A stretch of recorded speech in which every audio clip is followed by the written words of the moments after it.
Hello, it's good to have you with us for our Sunday evening's edition of Arirang News. I'm Daniel Choi. The National Assembly will begin reviewing the government's 2017 budget plan this week. Before the process starts, President Park Geun-hye will visit the parliament to seek legislators' support in passing bills related to improving people's livelihoods in a timely manner. Song Ji-sun starts us off with what's likely to be in the president's message. The National Assembly has until December 2nd to review and pass next year's government budget. And President Park will pay a visit to Parliament to ask lawmakers for their cooperation so that the budget can be promptly put into action for the people.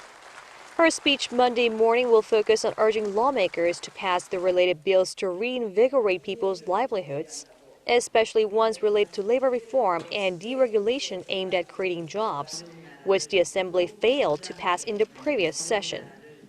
국회와 정부는 국민을 위해 일하는 국정 운영의 동반자입니다.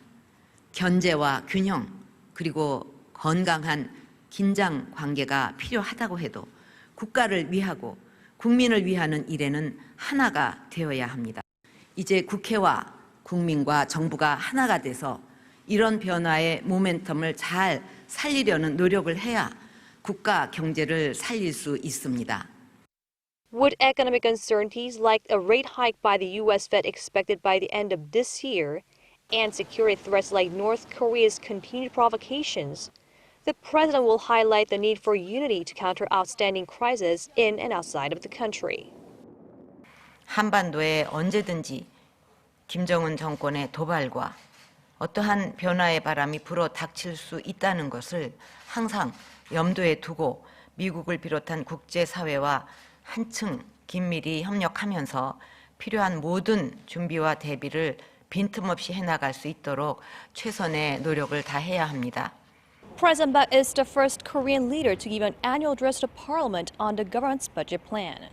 She will also sit down with political party leaders before stepping up to the podium for her speech on Monday. Song Ji-sun, Arirang News. The South Korean government responded to growing interest in a recent unofficial meeting between a North Korean diplomat and a former U.S. government official. The encounter that took place in Malaysia does not hold any such meaning in terms of Washington's stance toward the regime. Lee Min-young tells us more. The South Korean government is playing down the significance of the informal dialogue between a North Korean delegation and former U.S. government officials that took place on Friday and Saturday in Kuala Lumpur, Malaysia. An official at Seoul's foreign ministry stressed that the U.S. government has confirmed that the dialogue with North Korea, which was held through unofficial channels, does not reflect Washington's stance towards Pyongyang. The official added that the U.S. is maintaining its position that it will not rush to hold talks with North Korea in the absence of substantial progress on the regime's denuclearization. According to the official, both South Korea and the U.S. will continue to impose strict sanctions and keep up the pressure on Pyongyang together with the international community. The North's delegation to the closed-door meeting with the former U.S. officials appears to have been led by its Vice Foreign Minister, Han Sung-yeol. The U.S. side included Robert Gallucci, who negotiated a landmark 1994 nuclear freeze deal with Pyongyang, and former U.S. Deputy Nuclear Negotiator Joseph R. Detrani. The meeting occurred right after the North test-fired a mid-range Musudan missile on Thursday, which failed shortly after it was launched. Lee Min-young, Arirang News. North Korea has announced that a recent typhoon forced some 68,000 people to abandon their homes, but the true number is reportedly much higher than that. A senior researcher at the Sejong Institute, citing a source who visits the North frequently, says the number of people displaced by Typhoon Lion Rock back in August was, in fact, around 300,000. Backing up this estimate are numerous photos obtained by Yonhap News that show large-scale devastation and ongoing efforts to repair damaged infrastructure. Analysts say on October 10th, when Pyongyang was widely expected to carry out a missile launch or nuke test, it's highly likely the regime exercised restraint because the North was reeling from the worst flooding in more than half a century. 10 years, that's the estimated time Korea's ailing shipyard industry will need to recoup losses if it carries out the reform plans due to be announced later this month. Kim Ji-yeon shares with us the IMF's outlook on Korea's once mighty sector. It could take a decade for Korea to recoup losses incurred by its shipyards and shipping companies once they undergo restructuring, plans for which are due to be announced later this month. The International Monetary Fund estimates their liabilities could amount to around $27.3 billion US. That's between 5.5% and 7.5% of the country's GDP. It's also expected to knock down Korea's employment rate by up to 0.9%, as the restructuring puts at risk around 10,000 jobs. The IMF, however, adds that reforms in the sector will gradually help the country's economy in the longer term, raising GDP by around 0.9%. A central question about the government's upcoming reform plan is whether or not it'll let one of Korea's three main shipyards stay in business. That is Seoul Shipbuilding and Marine Engineering. It could either shut down or sell off Seoul's uncompetitive projects and operations, or shut the company down completely and leave the two remaining major shipyards, Hyundai Heavy Industries and Samsung Heavy Industries, to lead the sector. Seoul Shipbuilding and Marine Engineering continues to record billions in losses, despite state agencies providing it with aid for years. The company incurred a net loss of more than $1 billion during the first half of this year alone, mainly due to low order volume amid the slowdown in the global economy and increased competition from China. Kim Ji-yeon, Arirang News.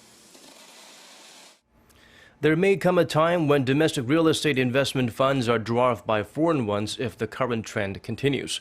According to the Korea Financial Investment Association, as of the end of last month, there were 262 such overseas funds, which combine assets of some $17 billion. That's a 35% and 55% surge, respectively, compared to last year. They've grown prolifically since 2006, when Korea first opened the doors to such investment. There were only 7 foreign real estate funds at the time, with a net asset of local real estate funds standing at around $20 billion. Analysts say it's likely foreign ones will take the lead soon, as there are few signs of slowing down. But investors are advised to observe caution and be wary of X factors like the looming rate hike by the U.S. Fed.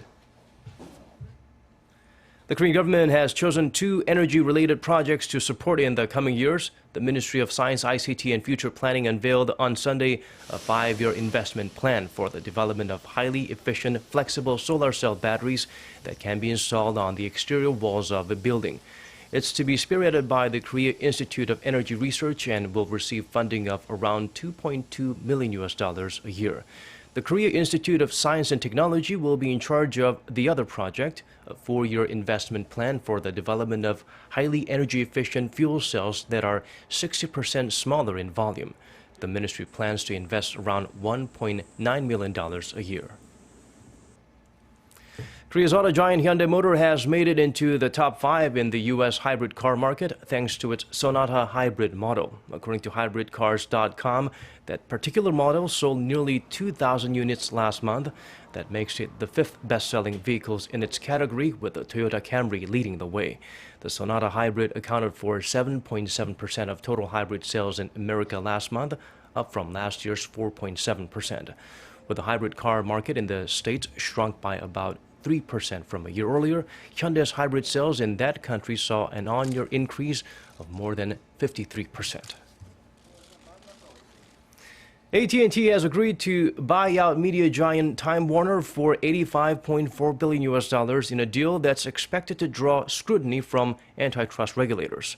The American telecom company made the announcement on Saturday, saying it will pay $107 for each share of Time Warner and also take on its debt, bringing the total value of the transaction to nearly $109 billion. But with AT&T also providing mobile and TV services, analysts question whether content providers will get equal access to those networks if the company controls Time Warner's TV and film operations like CNN and HBO. The deal is likely to be subject to approval by the U.S. Department of Justice. One of the figures voicing strong opposition to the move, Donald Trump, who says he'll block the merger if he's elected president. A rare species of stony cup coral has been discovered in Korea's Dokdo Island. The National Institute of Biological Research made the official report on Sunday, saying it found a large colony of this coral during biodiversity research conducted back in June. The cluster, measuring around 3 meters high and 5 meters wide, was found some 25 meters below the surface west of Seoul. It's considered a breakthrough discovery as sessile animals like coral can be used as a useful indicator when studying the ecosystem of the island and its surrounding waters. This is the largest colony of this particular type of coral found in Korea so far and adds to the list of 20 endangered species of Dokdo. And now the weather before we go. Though it's been a wet, windy, and cold weekend in most parts of the nation, we have clear skies to start your week if you're in Korea.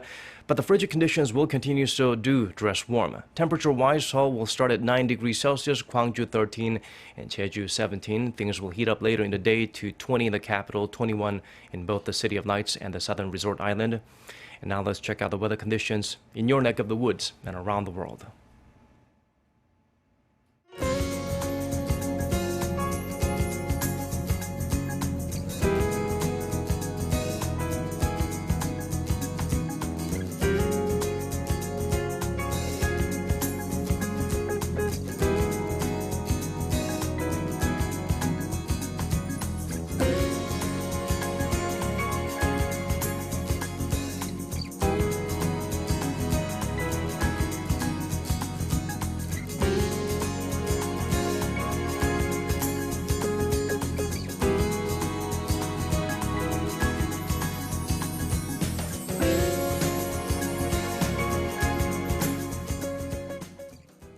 That's all from us for now, but we'll have more updates for you at 10 p.m. Korea time, so do join us then. Thank you for watching.